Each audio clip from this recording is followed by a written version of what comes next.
Feldstein, put that cop out of his misery. Stop telling him you have one foot out the door of that town that reminds me of a chocolate bar. Tell him the truth, that you're going to stay there putting on those yarn meetups at that place across the street," Frank said. He took a breath and I heard the rustle of paper, letting me know he was having this phone conversation while he ate one of his usual sub-sandwiches.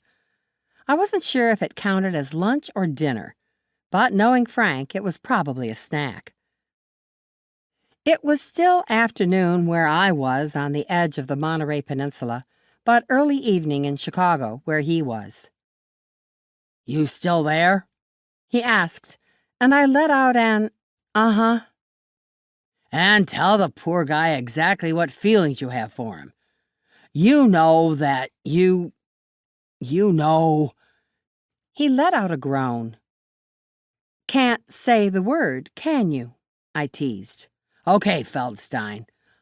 Then let's hear you say the word," Frank said, adding a chortle.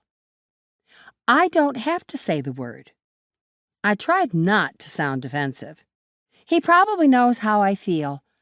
It's not the word that counts anyway. It's about actions, I added. I hardly wanted to talk about my personal life with Frank.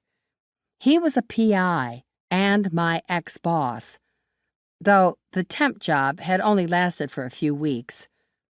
It was my favorite of all the temp jobs I'd had, and so when I went to Cadbury by the Sea, California, we kept in touch. He had become my go-to when I got in the middle of a murder investigation.